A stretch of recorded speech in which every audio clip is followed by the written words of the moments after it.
Hello and welcome to BBC News, and we start in Kenya and the growing political crisis.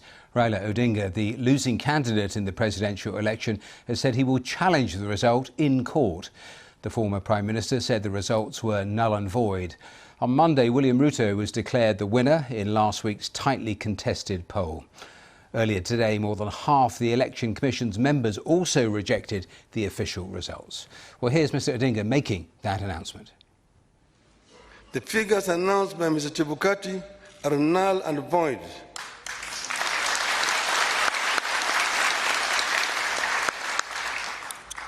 I repeat, the figures announced by Mr Chebukati are null and void and must be quashed by a court of law.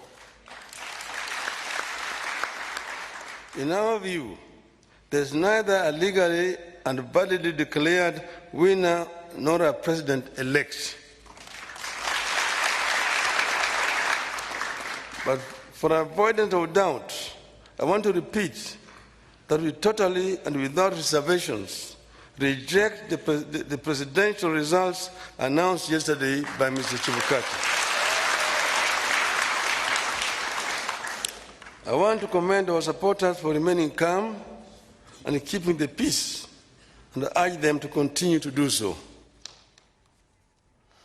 Well, let's head live to Nairobi and speak to Murithi Mutiga, who's Programme Director for Africa at the International Crisis Group. Welcome here to BBC News. Isn't this exactly the outcome people didn't want?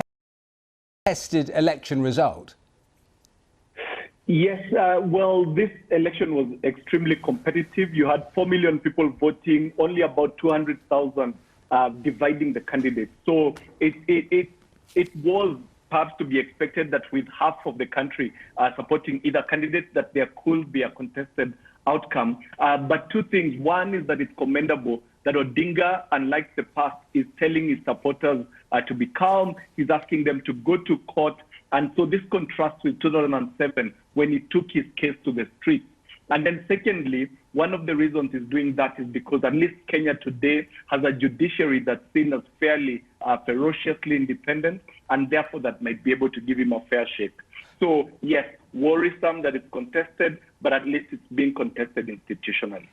You touch upon it because, of course, there was violence after previous elections, and that's what both candidates have been well aware of in the run-up to this point. How dangerous, though, do you think these coming weeks can be? This will be a delicate moment. Although we have to point out this has been a remarkably peaceful campaign. It has been one where the candidates have competed on issues.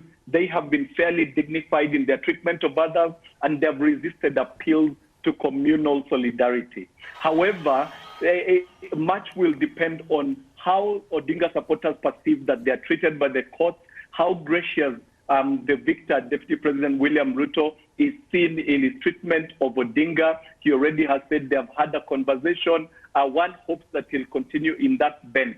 But yes, this is a delicate moment, and much will rest on the way that Odinga supporters receive the court judgment.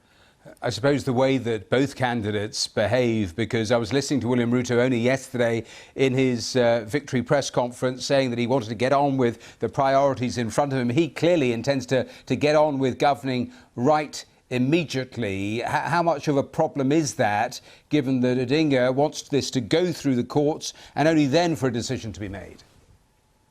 So Ruto was gazetted as president-elect today, which is a procedural issue. But the Constitution gives the candidates that want to contest the result 7 days to file a court petition. And then also helpfully, it gives the court only 14 days to hear and determine the petition. That means that Ruto, by law, has to wait. I know he'll want to continue projecting a business of as usual air. Odinga will want to project an air that nobody has been validly declared president-elect.